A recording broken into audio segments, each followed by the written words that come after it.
Hello everyone, I'm Old and in the Way. You find me today on the back deck on a very cold, blustery Wednesday. I'm a little bit tardy in sharing my 2025 pipe and tobacco journal, but better late than never. So please stay tuned for that. It'll be coming right up. And then afterwards, I will have some information on an upcoming video. You may recall that I purchased a Navigator pipe from Denmark, and it really was in need of some work, and I've completed that. And so I want to share the outcome with you. So stay tuned for that. That will be an upcoming video. So I hope you enjoy the review of 2025. So this little video is to document the condition of this stem of the Navigator pipe that I just purchased. And we'll zoom in here and see what condition the as found state is. It's pretty rough. I'm going to try to save it. I don't believe I can get there's no way that I can see getting another stem of this stepped style, and it would be a shame to simply replace it with a straight stem or a saddle bit stem. That will be an alternative if this doesn't work. But this is the as found condition. The previous owner really loved this pipe and thought it was delicious. So what I'm going to do is I've created this end piece, sort of crude, but all the components are there.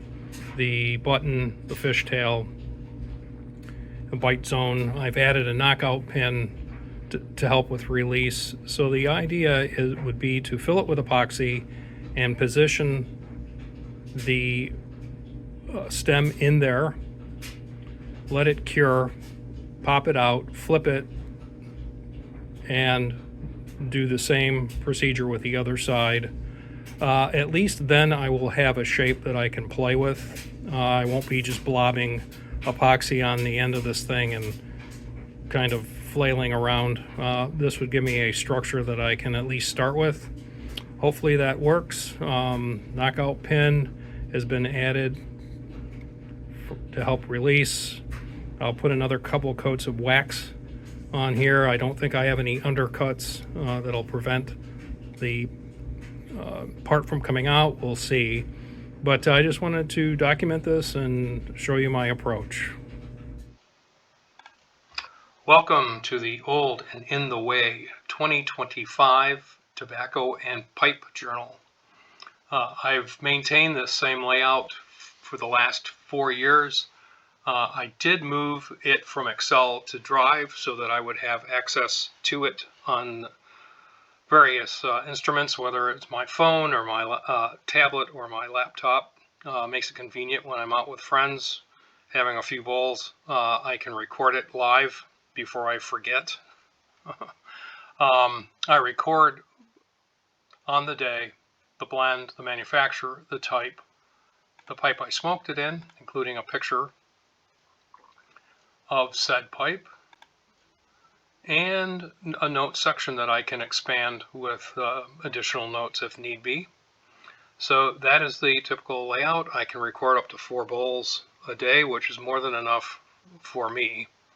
Via formulas, I capture the number of bowls per the style on a monthly basis, and that data is then transferred via formula to my summary page, where I record the number of bowls per month and the total, and the yearly totals. I'm down considerably from my normal.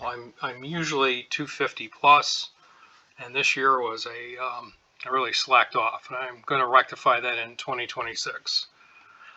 Next is the column of the blends that I've had, and in the order in which I had at least the first bowl, the number of bowls of that blend for the year, and whether it was new to me in this year of 2025. I record the blenders and manufacturers, so I have a total of that for the year, and I have a column for all of my pipes and the number of times I reached for them. I have conditional formatting turned on, so I can see at a glance that Fillmore was one that I reached for, and the most actually, and it was a new to me tobacco in 2025. The rest of my favorites are all recorded. I had a total of 83 different blends this year, 25 of which were new to me.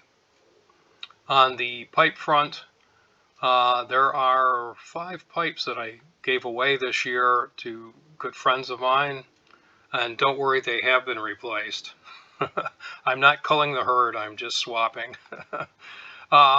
The pipe that I reached for most was the Harriet Prince and the Harriet Liverpool Dublin. So it was the Harriet year of pipes for me.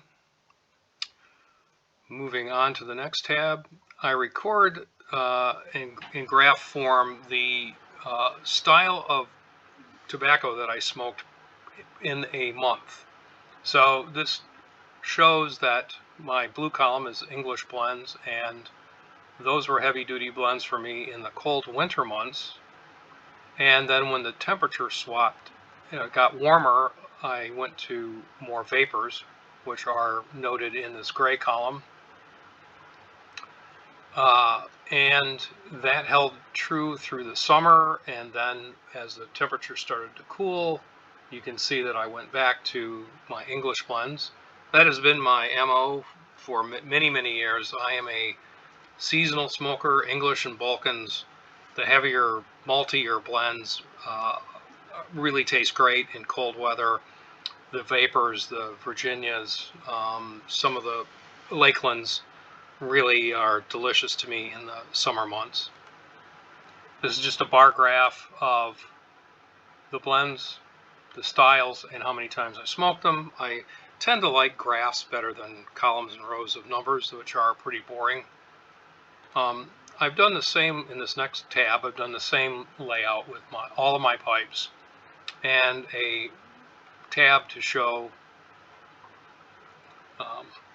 how many times I reached for those. Also, it shows me in graphic form the pipes that I ignored this year, and I need to rectify that next year, give them some love. You kind of go through streaks where you're just really attracted to certain pipes and you really reach for those, and the consequence is that some of the other ones don't give as much love, and so I will even that out in 2026. I've done the same thing with the blends, that I smoked. Just put it in this bar graph. Yeah, so that's it. That's the graph. That's my journal for 2025. I hope you enjoyed this, and I'll see you soon.